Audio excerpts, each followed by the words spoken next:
Hi,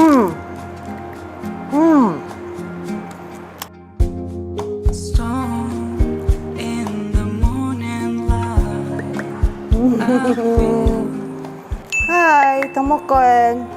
Өнөөдөр би Godiva-гийн хавтгай 90 г хар шоколадаар шоколадтай мус хийх гэж байна. Энэ болохоор 90% какаотой хар шоколад. Энээс гадна давстай, оранжтай, сүтэй гэдэг янз бүрийн Godiva-гийн хавтгай шоколад байдаг. Маш амттай. Би ялангуяа энэ хар шоколад тэгээд давстай шоколад авдаг. Химийн найрлага байхгүй. Химийн гаралтай юм ерөөсөө ороогүй. Тийм одоо цэвэр шоколад байгаа. За зур ч юм уу юугаар утгаар ингэж жижиглээд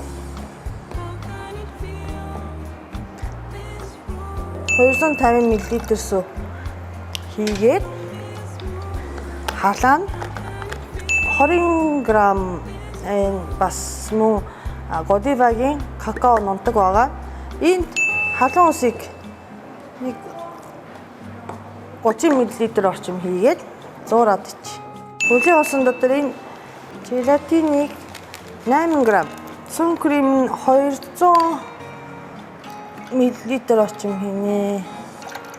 Молког бол нэг 30-аас 50 г.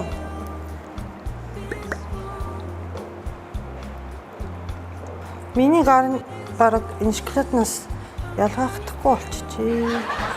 Одоо ийшээ энэ шоколадтай, сайн какаотой олцсон юм хийчихье. Буцлахаас өмнө хийн шүү.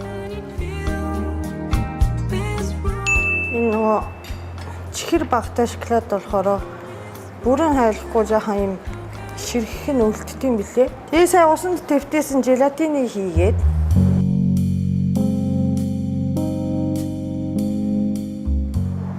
гоё. Бараг энэгээр уучмаар Godiva-гийн онцлог нь бас энэ үнэр нь маш гоё. Шоколадны үнэр нь тод. Тэгээ бас нөгөө хилэн дээр хайлж байгаа мэдрэмжийн шал өөр одоо торох шиг. Бид нар одоо нөгөө Японд очихоор Японоос Godiva аваад ирдэг байсан бол Монголд зарагддаг болсон маш амар болчихъя. Бас гоё наа. Өстэй усан дотор дахиад нэг саваа хийгээд саяны энэ шоколадтай, сүттэй, желатинтэй шингэнэ ийшээ хийгээд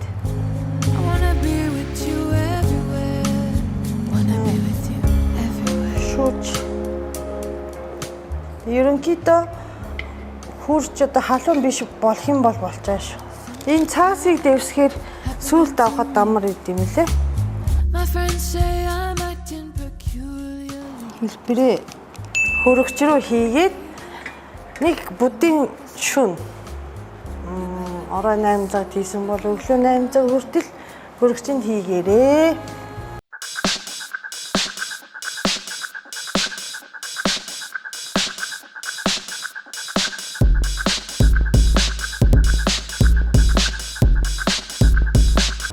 Амар зүүлэн, маш зүүлэн.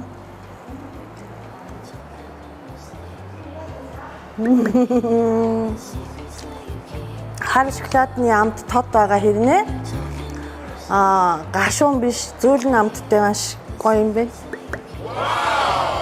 Дахиад идмээрээ.